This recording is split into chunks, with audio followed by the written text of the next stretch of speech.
Yo, so I'm back with a video for the third time in a row. In this video, all I really want to kind of do is, I guess, like make a video just to maybe like sort of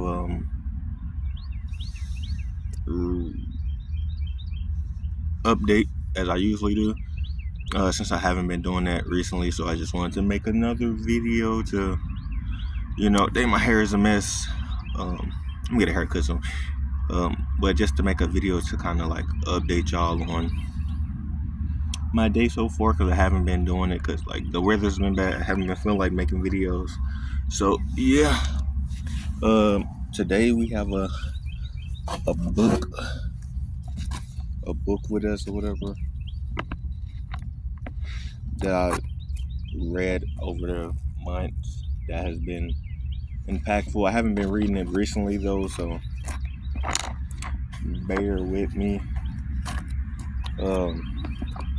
So the car is about to pass by, so I'm about to act like I'm reading a page out of this book.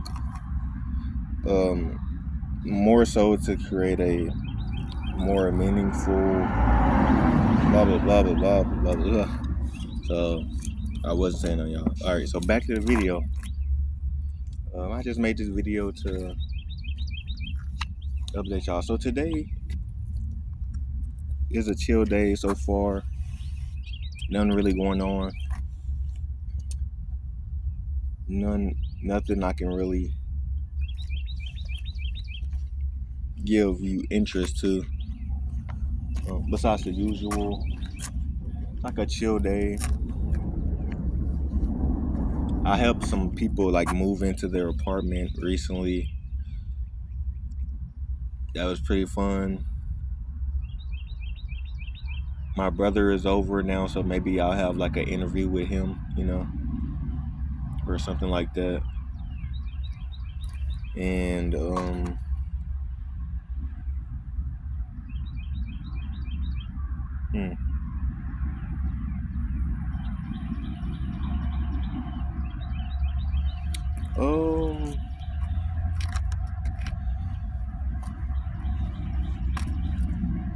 besides like insects trying to crawl up my pants and stuff, there hasn't really been much going on, I'll say. Besides some spiritual stuff. Yeah, besides some spiritual stuff, it's really just been a chill, light week. We're on spring break this week, so yeah, I mean, I met a few new friends and stuff, which has been cool. I posted some more artwork. I did some more art yesterday. I kind of got drained out towards the end because I was trying to make like 4 pictures. So I was sort of rushing, but at the same time I was kind of letting it flow a little bit. So I feel like comfortable with like how good I did on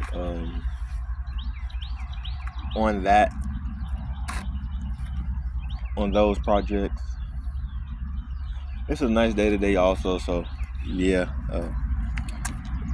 I'll read a random page out of this book. Maybe we can talk about like a random page or something. But listen.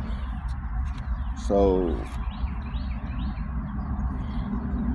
I'll read a paragraph.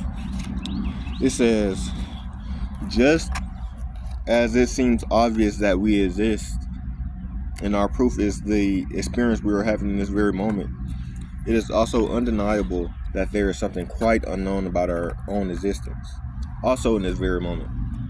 This latter sense may show up in various ways, such as self-doubt, inauthenticity, confusion, a nagging sense that something is wrong or missing within.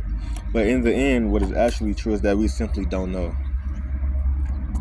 Like I've said several times, and will say again several more, we don't directly experience the nature of existence, so we do not directly experience the nature of our own existence.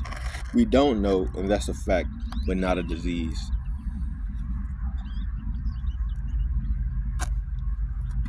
When we identify something as ourselves within the field of our awareness, we assume it must be what we are. Yet we fail to notice that we recognize in this way is a conceptually constructed identity, and that is separate from who we really are. When we ask what something is, we are asking, what is it being, or what does it exist as? In the case of ourselves, we would say, what is being is me or I. So if we consider what am I being or where am I being, we naturally assume that this is the same thing as what we identify ourselves as. Yet, in so doing, we fail to acknowledge the difference between the thought of something and a thing in and as itself. We don't make a distinction between the process of identifying something and the experience of the thing itself, independent of our notions or viewpoint. In setting out to experience real being, we need to make that distinction. So basically what I got from that, which is, it was a powerful paragraph, is that, let's say this $5 bill, right? I see this $5 bill, I'm interacting with it, I'm thinking about it and stuff like that. What I got from that paragraph was another layer, which is more impactful and more truthful to reality, is consciously I guess seeing the trueness of it without preconceived notions of what we think it is. Even though we have the notion that this is money, this is a currency with Abraham Lincoln on it, seeing the trueness of what it actually is without conceptual thoughts running in our mind.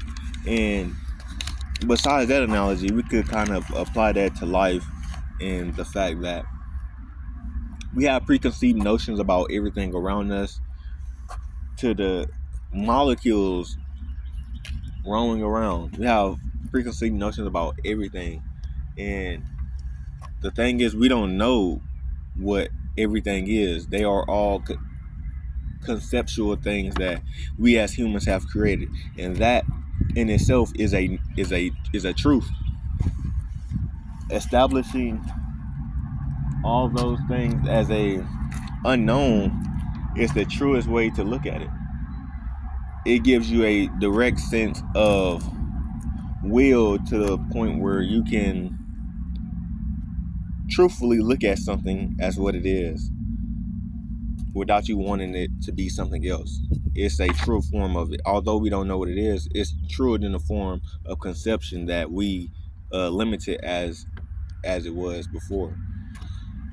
So, and that could be so helpful, especially in our cases in this day and age, 2024.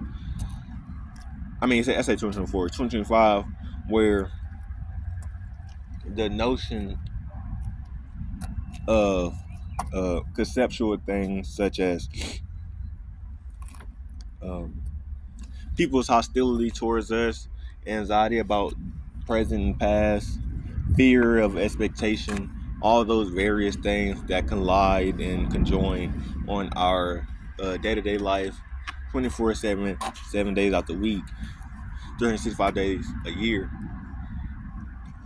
Being able to see those things for what they actually are and not what we conceptually think they are can be a relief, or at least it was to myself, as becoming more aware of the truth of everything kind of changed my reactions to the things around us.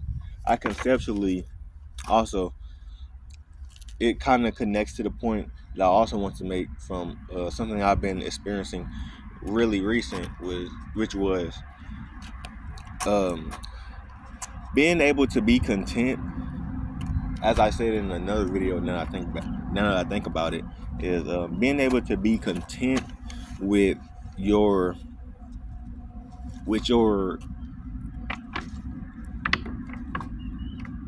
surroundings, your reality. Being able to be content within reality without the preconceived notions of what you want your reality to be.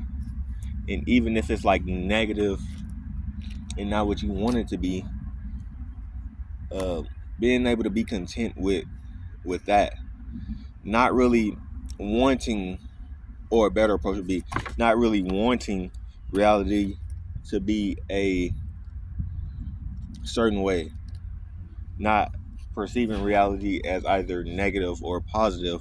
It is a conjoining of one experience that can neither be put in each of those categories. Seeing reality as just is. And I mean, that's easy to say. Um, I mean, I had like a humbling experience of this yesterday. I'm like, yo, okay, now I can see reality for what it is, and I'll never be angry at my current situation. I'll never be mad or sad again. Turns out, nope.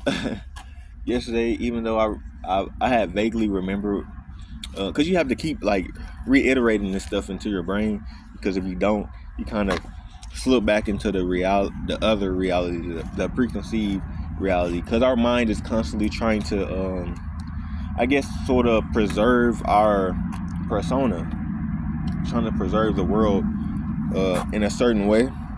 I think it does this out of safety of some sort, or whatever mechanism, because the brain is so complex that it's hard to say the reason it does this on a subconscious or conscious level. However, I lost my train of thought. I say it's easy to say you can do. You're gonna see the world this way from now on. You'll never be mad, sad, angry, disappointed in your current situation again.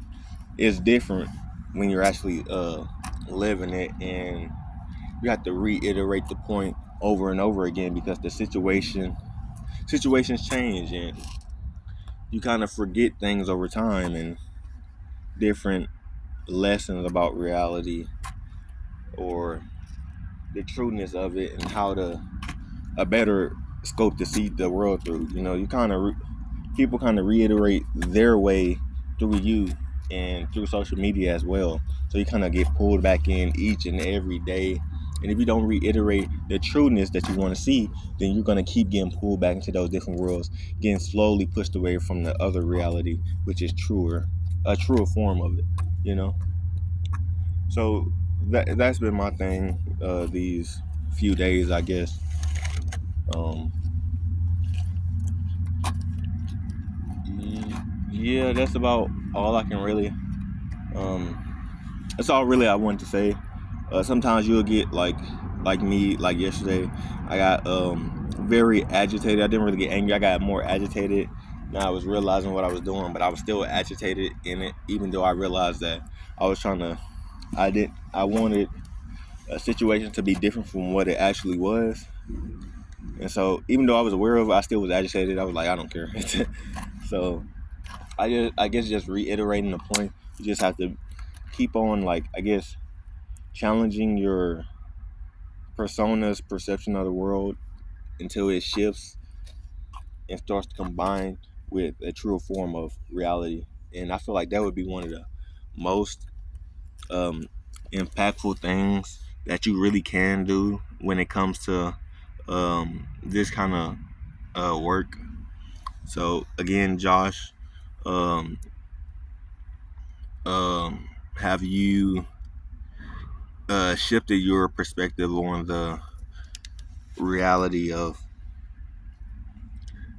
the trueness that living among us or whatever? Have you reiterated that change within yourself and so on? So yeah, that's all I wanted to say. Yeah.